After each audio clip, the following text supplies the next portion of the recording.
Om Tara Tuttare. Ture Soha. Om Tare Tuttare Ture Soha. Welcome to Compassion Day. Compassion is a beautiful quality that I experienced for the first time in my life when I decided to go live in a forest for 4 months and to look at some pain that I was feeling around my relationship with my dad and my stepmom. And I didn't even know what compassion was at that stage, but what I was able to feel was a place where I could put myself in another person's shoes and see their life as to why they have certain behaviors and certain ways of relating. And what that allowed me to feel was none of it's personal.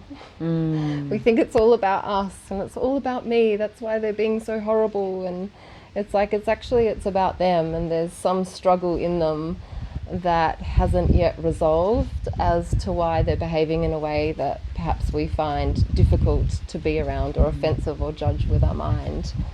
And my belief is that everyone is born as an expression of God, and through life and through challenges and through some horrible trauma that people experience in their life, that gets stripped away, and then more unhealthy qualities and expressions can result from that. So compassion for me is a deep space of just seeing that soul and the journey that they've been on and being like, far out, that must have been a hard journey, and I understand the why their behavior is sometimes the way that it is. Yeah, so I think what you're saying is everyone is God in disguise. And what disguises God is our genetics and our conditioning to a certain point. And yeah, everything that we've been through, everything that we've experienced, soft trauma, hard trauma. And really what it comes down to is everybody's doing the best that they can, you know, and if they could do better, they would do better.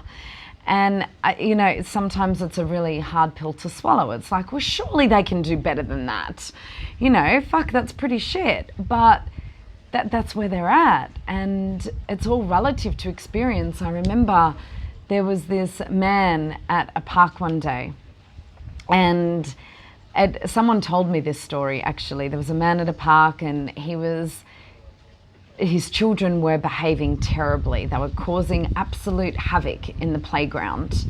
They were hitting other kids. They were throwing toys around and just being downright rascals. And someone went up to the man and said, you know, can you control your children? And they were really angry, really judgmental. And the man said, we buried their mother this morning. And in that context, you can understand, right? And, you know, that's an extreme example, but so many times you don't know what someone has been through. You don't know what's happened in their morning. You don't know anything. And as Tara said, we take it all so personally. But what if we can just go, hey, they're doing the best that they can. And if they could do better, they would. And I find that my compassion for others really grew when my compassion for myself grew. You know, the path to enlightenment for me used to be one of becoming perfect. You know, I grew up with a lot of pressure, not deliberately, but a lot of pressure to be this perfectly spiritual young lady who, you know, forgave and had compassion and who could hold space, and who, yeah, I was brought up to believe, you know, that that person is doing the best that they can and they don't know any better, you know. But I got it here, but I didn't get it in my body until I actually started to have more compassion for myself and stop pressuring myself to be some perfect ideal woman. And when I made mistakes, or when maybe my actions weren't as discerning as they could have been, or I hurt someone's feelings with my actions, I used to beat up on myself so much. And now it's like, you know what? this is me. And I'm human, and of course I'm going to fuck up sometimes. Of course my words and actions might hurt people sometimes.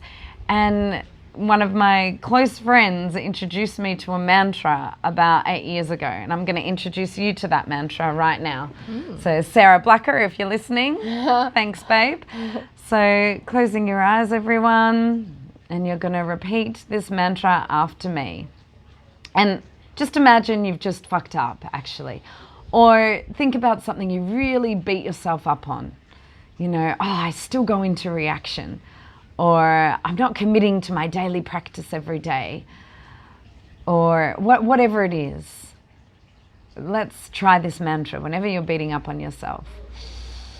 So fucking what? So fucking what?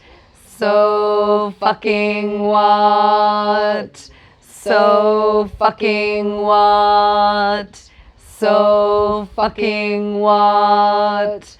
So fucking what? I fucking love that. So, okay, you're moping for longer than you need to. You're sad, you're angry, you've reacted.